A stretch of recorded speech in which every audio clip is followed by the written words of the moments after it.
Her entire life revolved around those kids. I don't know what broke. I don't know what changed. I wish I could say that she relapsed. I don't even know that.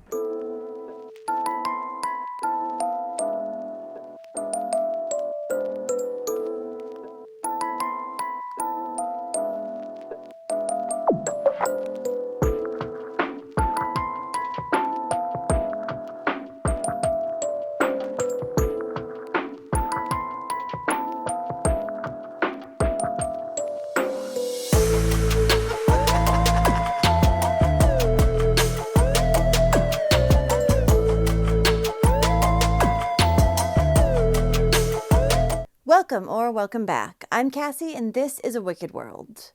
The story I have for you today is about a little boy whose mother put her trust and her son's safety into the hands of a man who she knew was violent as well as a convicted felon.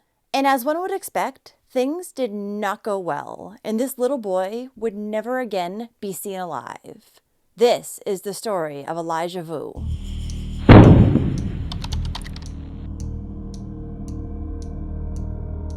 Elijah Vue was born on August 20th, 2020, to his mother, Katrina Bauer, and his father, Jimmy Vue.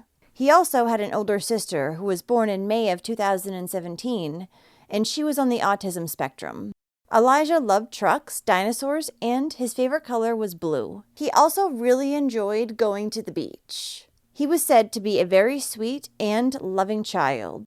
Now, Elijah's mother, Katrina, had a history of mental illness, criminal records in multiple states, and a history of erratic behavior. She had also suffered from a traumatic brain injury. Her family would say that her story would change depending on who her audience was. Elijah's mother and father had split up when he was only 6 months old in February of 2021. This had come after his father, Jimmy, had been arrested on a slew of charges. He had then later been convicted on these charges, which included physically harming a child, possession of a firearm as a convicted felon, battery, disorderly conduct, possession of THC with intent to distribute, and possession of methamphetamine. He's been serving time in prison at the Oshkosh Correctional Institute since the beginning of 2023. Throughout Elijah's parents' relationship, Jimmy was said to be abusive towards Katrina. She had even photographed and then posted to her social media a number of bruises that she had received at his hands. But after they split up, Katrina no longer had a place to live, so she ended up losing custody of both Elijah and his sister in April of 2021. She would end up getting that custody back exactly a year later in April of 2022. And during that time that they had been taken away from their mother, the two children had been placed into foster care. Then, in November of 2022, Katrina began hanging out with her ex-boyfriend, who was named Jesse Vang. Jesse Vang had a criminal history dating back to when he was only a teen. His convictions included child abuse, bail jumping, disorderly conduct, and even a federal drug trafficking charge that he had spent 3 years in prison for. Jesse had obtained his child abuse charge back in 2002, and it had come after he had beat up a fellow juvenile inmate who was 5 years younger than him. Jesse was 17 at the time, and the other inmate was 12. Katrina and Jesse also had a troubling history together. Back in 2015, police had responded to an American Inn in Appleton, where Katrina had hidden herself inside a bathroom, then attracted the attention of staff, who had called police. When authorities arrived, Elijah's mother told them that she was being essayed by 2 Asian males, one of them being Jesse. She also reported that the men had told her that she was their property, and detailed how she would be transported to a house near Minneapolis, where she would sell herself for drugs and money. 2 months after the assault, Katrina would ask police to not investigate it, saying that she was now with Jimmy Vue, and Jimmy would take care of it. Because according to her, Jimmy was an alpha, and Jesse was under him in some sort of structure. Prosecutors, however, still ended up charging Jesse in the motel incident. He was charged with conspiracy to commit human trafficking and second-degree assault. But the state would eventually dismiss the charges against him because he had actually been indicted in federal court and detained in Minnesota for charges of conspiracy to distribute methamphetamine. So why Katrina started seeing him again, I have no idea. And you'll be even more shocked and confused when you hear what she also asked him to do later on, especially knowing this history. Recently, Katrina had been having a hard time dealing with both Elijah and his sister. Since his sister was on the autism spectrum, she would often have violent outbursts as well as meltdowns. This was becoming both emotionally and physically draining for Katrina, and she herself would even admit that it had gotten to the point where all she did was yell at her daughter. A neighbor of Katrina's would also confirm that this was true. All she ever did was yell. However, it was at both children that she would constantly yell at.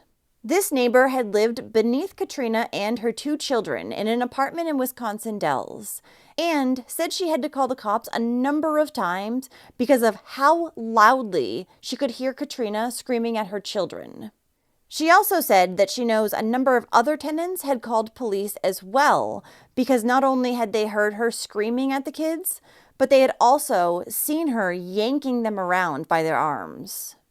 And every time police went over to the home to check on things, Elijah and his sister would only get screamed at even more once they left. Oftentimes, neighbors would see the children in their bedroom banging on the window, waving and wanting to just say hi because they were so lonely and isolated. So Katrina was clearly far from being a good mother. But then, in February of 2024, she did something completely stupid and absolutely illogical. Katrina called up her boyfriend Jesse and asked him to take her son Elijah for a few days to teach him how to be a man. He's 3 years old. Just 3. But according to Katrina, the toddler had been exhibiting bad behaviors, and she was hoping that Jesse could help turn those around. So on February 12, 2024, Katrina dropped off her son Elijah with convicted felon and known human trafficker, Jesse Vang. Jesse lived in an apartment on the 3900 block of Mishkat Road in Two Rivers. The mother told Jesse that she planned on picking Elijah back up 11 days later, on February 23rd. But 3 days prior to her doing this, Elijah would go missing. On the morning of February 20th at 11 a.m., Jesse called 911 and said that the toddler was missing. The last time he had seen Elijah was around 8 a.m. when he had told the little boy to stand by the bed and pray. Jesse had then fallen asleep, and when he awoke hours later, Elijah was gone. An Amber Alert for the 3-year-old was immediately sent out, and the search for Elijah began. Both Jesse Vang and Elijah's mother Katrina would be brought in by detectives for questioning. When police spoke with Jesse, who was the last person believed to have seen Elijah, he told them that the night prior he had changed Elijah's diaper around 8 or 9 p.m., and then he had put the little boy in a timeout prior to his bedtime. Then, while Elijah stood in place taking his punishment, Jesse went into the other room, watched a movie, had 3 beers, and popped a muscle relaxant as a sleep aid. The next morning, Jesse had woken up around 7:30 a.m. and gotten his own special needs son ready for school. He had then walked him to his bus stop. When he had left the house, Elijah was asleep on the futon. And when Jesse returned at 8 a.m., he and Elijah had breakfast together. Following this, the little boy had been instructed to kneel at the foot of his bed and pray, while Jesse went in the other room and fell asleep, leaving Elijah completely unattended.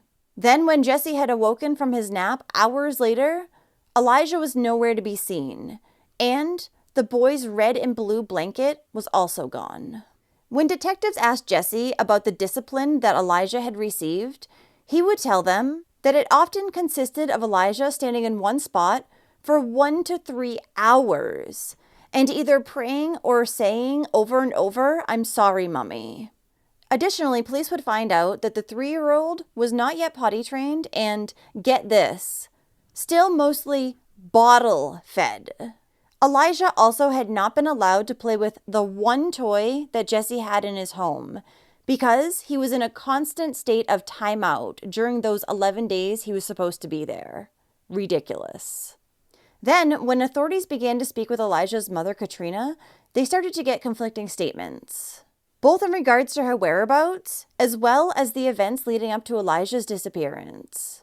Katrina would also try to defend her choice to send Elijah to Jesse's home in the first place, saying that she had discussed with Jesse the limits on the punishment that she did not want to see him using on her son. But the truth was, Katrina knew the disciplinary tactics that Jesse used, and she had sent her 3-year-old over there for disciplinary reasons. She also knew the lack of care that Elijah would receive while in Jesse's home. As part of their investigation, detectives would also search both Jesse and Katrina's cell phones. It was here that they would discover Katrina had been lying to them in regards to her whereabouts because she had actually been present in 2 rivers on some of the days that Elijah had also been there at Jesse's home. Cell phone records also indicated that Jesse had informed Katrina of an incident on February 17th in which Elijah had overfilled his diaper. This led to Jesse giving him a cold shower as punishment. Apparently, Katrina had actually been at Jesse's home shortly after this incident on February 17th, and she admitted to seeing her son at that time. She had also been at Jesse's home the day prior, February 16th. Another text exchange was found between the two, in which Jesse tells Katrina to trust him and says, "I'ma make sure he hates me and being here." She replies back, "Don't want him to hate you, just fear you." Jesse then said to her, "He did fear me, but he didn't respect me. Now I'm making him respect me."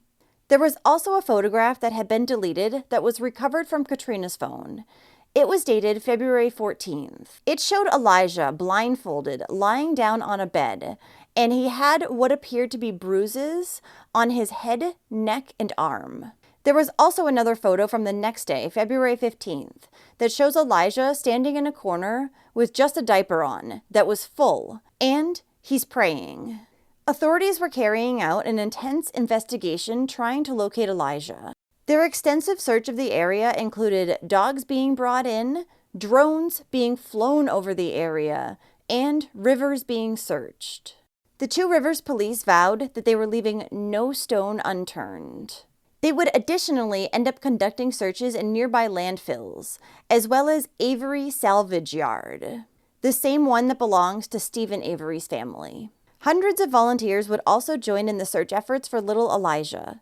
The hunt for the toddler would end up expanding beyond Manitowoc County and into surrounding counties. In addition to the search effort, people also showed their support by placing blue and green ribbons and lights all around the town. Blue was Elijah's favorite color, and green is a symbol of hope for the recovery of missing children.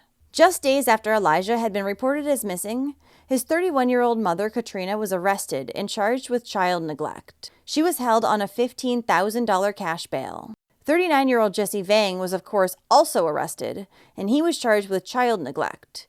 He was held on a $20,000 cash bail.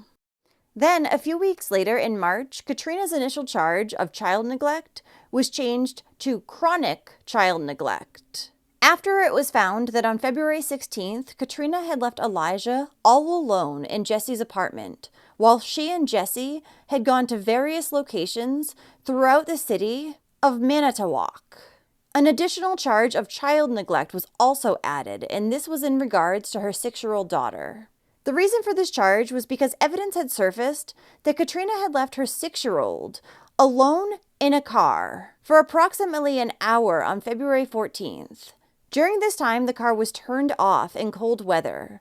It was February in Wisconsin after all, and the temperatures were only between 27 and 30 degrees that day. And the reason why she had left her daughter in the car was so that she could go into Jesse's apartment and have sex with him. This was discovered after police had found a text message in which Katrina told Jesse that she was going to leave the car off so that no lights would be on and it wouldn't attract any attention. She knew what she was doing was wrong, but she did it anyways. 2 additional charges of obstruction of justice were also handed down to Katrina, and this was based on the fact that she had initially told Jesse to not cooperate with authorities in finding her son. If that doesn't scream guilt, I don't know what does. During the same court hearing in which this information was revealed, Katrina's attorney also filed a motion to have her $15,000 bail reduced down to just a signature bond. He claimed that she was not a danger to the public or a flight risk. Katrina's mother, Jody Bauer, however, disagreed with this sentiment, and a statement that she had written was read aloud in court. In it, Jody explained why she thought her daughter's bail was justified, and she did not believe it should be lowered. She claimed that Katrina had struggled with anxiety and depression for years, and was known to have erratic behavior. Jody herself said she had been a victim of her daughter's verbal and mental abuse for a long time. The mistreatment was so severe that Jody asked the court to issue a no-contact order if her daughter happened to get released on bail. Katrina's mother also disclosed to the court that her daughter had cut off all ties from the family in October of 2022, following years of her volatile behavior. In one part of Katrina's mother's statement, it even said, "At this time, rather than aligning and locating her son, Katrina feels the need to reiterate what a good guy Jesse is. By aligning with him, she could potentially have access to his extended family and the ability to flee the area." Based on Katrina's mother's statement, as well as Katrina's actions during her son's disappearance, the motion to lower her bail was denied. As it should have. In my opinion, she should have been held on a higher bail. Police were still providing daily online updates on the search for Elijah. After a week of no success in finding him, the FBI began to offer a reward of $15,000 for any information that led to Elijah or the arrest and conviction of anyone involved in his disappearance. Manitowoc County Crime Stoppers was also offering a $10,000 reward.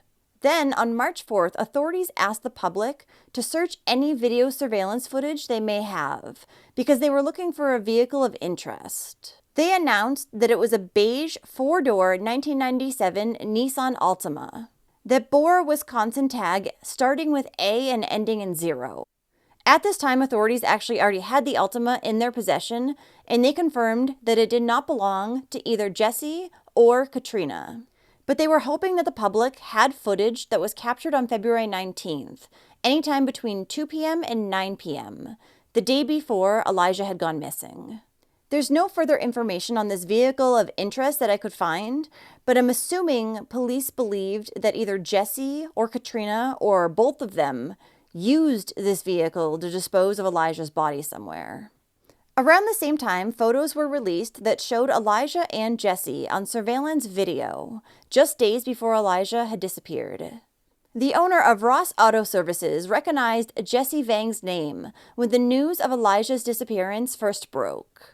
So he checked his records and found out that Jesse had actually been a recent customer. He had come in to get an ignition interlock system, which, if you don't know, is essentially a car breathalyzer. The owner of the repair shop remembers the two coming in and said that Elijah had been quiet and sat at a table with Jesse almost the entire time. He also said that he does not remember anything being off about either one of them. The owner had then looked back at his video surveillance footage and found footage of Jesse and Elijah walking into his shop on February 16th. There were also receipts that showed that Elijah and Jesse had been at a McDonald's, also in Two Rivers, that day. This was the same day that police had previously discovered that Katrina had actually been in town. As the search for Elijah continued with no luck, his blue and red blanket was found on Goodwin Road, about 3.7 miles away from where he was last seen. This was the blanket that Jesse had told authorities Elijah had gone missing with. Also at this point, the reward for information leading to the discovery of Elijah or the arrests of anyone involved in his disappearance had risen up to $40,000, thanks to multiple local donors. The day an Amber Alert went out burned into Jody's memory. But what really stuck out, how her daughter reacted. She was calm. I think the investigators that called me that night said she was cold. Whether she was detached or in denial, I don't know. Investigators say Katrina sent Elijah to stay with her boyfriend, Jesse Vang, in Two Rivers to learn how to be a man. Vang told police when he woke up from a nap February 20th, the little boy was gone. It was the mama bear, the anger, the instinct, the hysteria that was missing that it just hit me wrong. When you did talk to her, is she asking, where's Elijah? Is she still wanting to know where he is? At the time, she was still believing he just walked out the door. It's a theory Two Rivers police told 12 News they ruled out. They also don't think the 3-year-old was abducted. I don't think Trina knows more because I think she would have broke by now. Jody says she thinks getting answers relies on her daughter receiving mental health care. Until we get her in touch with what's real and what's not real, we're not going to know. Then, in July of 2024, Katrina would again ask the court to lower her bail from $15,000 down to only $5,000. But this was again denied by the judge. Katrina Bauer appeared in Manitowoc County Court over Zoom. Her new attorney, Amber Gratz, requesting bond lowered from $15,000 to $5,000. Katrina Bauer is the mother of 3-year-old Elijah Vue, who went missing on February 20th.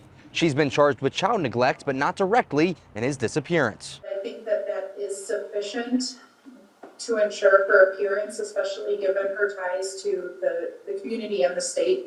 The state opposed the motion, and Elijah's father, Jesse Vang, also addressed the court.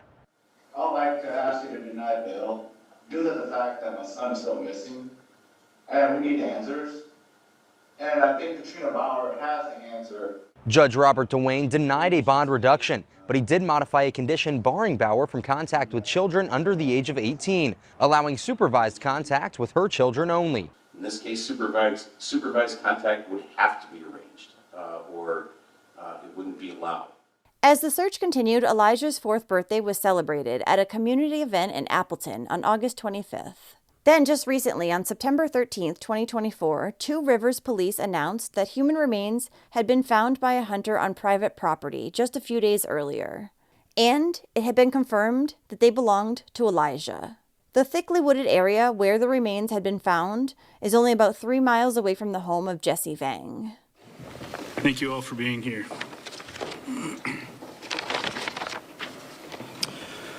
Last Saturday, Sheriff Hartwig called me immediately upon learning his deputies were responding to investigate a report of skeletal remains found by someone in the town of Two Rivers. With night falling near, the entire area was secured while a variety of resources were gathered to investigate.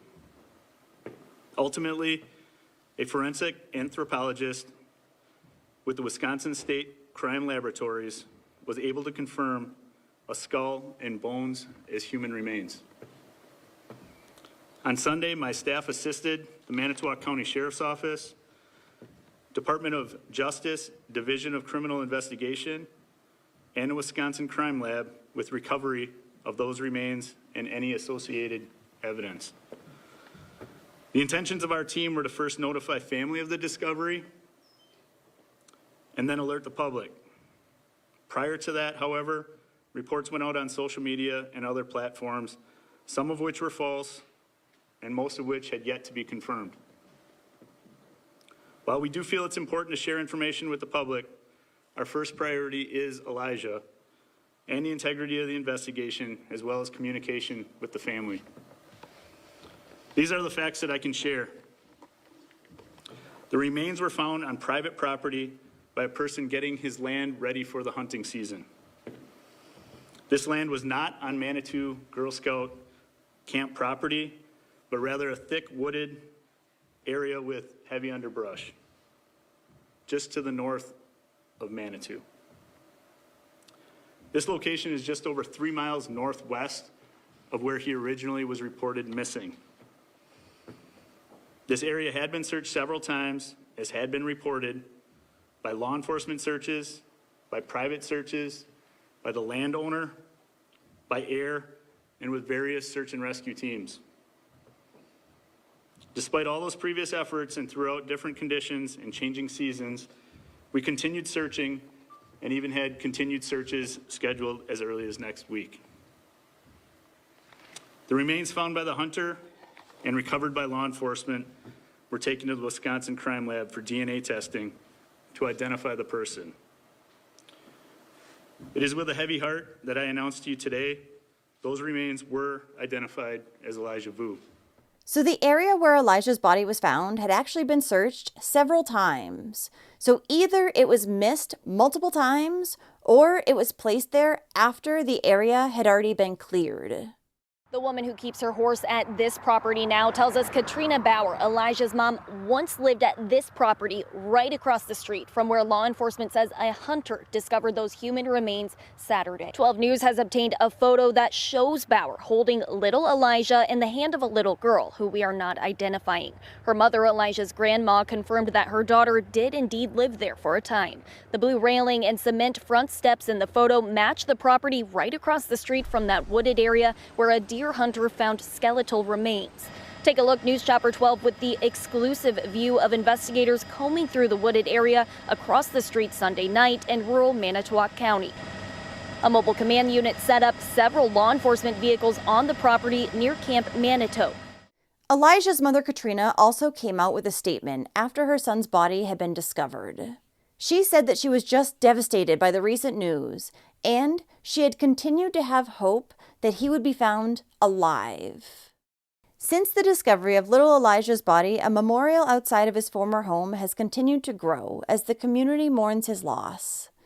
Police have not yet provided a timeline for when they might determine or release his cause of death.